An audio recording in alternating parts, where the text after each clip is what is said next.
இந்த போர்ஜரி கும்பல் திமுக திருட்டு திராவிட மக்கள் யாரெல்லாம் வராங்களோ நீங்க கேட்கணும், ஐயா நீ இனிமே 8000 ரூபாய் தரது இருக்கட்டும், அனைத்து பெண்களுக்கும் 1000 ரூபாய் சொல்லல, நான் ஜெயிச்சதும் 1000 ரூபாய் தரேன்னு சொன்னல, எங்க ஊர்ல எங்க பெண்களுக்கு பாதி பேருக்கு வரலையப்பா, நீ முதல்ல சொன்னதையே செய்யலையே, பாதி ரெண்டாவது ஒரு பொய்ய சொல்லிக்கிட்டு வையா நீங்க கேள்வி கேட்கணும்.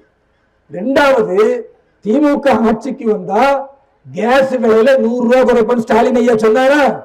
10 ரூபாய் குறைச்சாரா? குறைக்கல. கேட்டு யாராவது உதயசூரியனுக்கு ஓட்டு கேட்டு வந்தா எப்ப 100 ரூபாய் குறைக்கிற நீ எங்க போச்சு கேளுங்க.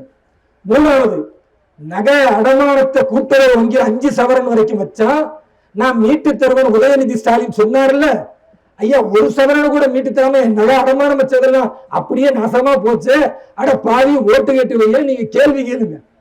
நாங்க ஆட்சிக்கு வந்தா சாராய கடையை மூடுவோம் ஐயா ஸ்டாலின் சொன்னார்ல, எப்ப நீ ஆட்சிக்கு வந்த பிறகு 50,000 கோடி இந்தியாவிலே நம்பர் 1 சாராய வியாபாரியா ஐயா ஸ்டாலின் மாறி போனீங்களே, ஏன் புருஷன்ல இருந்து நீங்க படிக்கிற பிள்ளை வரைக்கும் சாராயம் குடிக்கிறா பாவிகளா, உனக்கா நாங்க ஓட்டு போடணும்னு நீங்க கேள்வி கேளுங்க. அதே மாதிரி நம்ம பிள்ளைங்கள்லாம் முதல்ல எப்படி இருக்கும், ஸ்கூலுக்கு போறதுக்கு பொம்பளை பிள்ளைங்க நம்பி போயிட்டு வரும், இன்னைக்கு அப்படி முடியுதாங்க?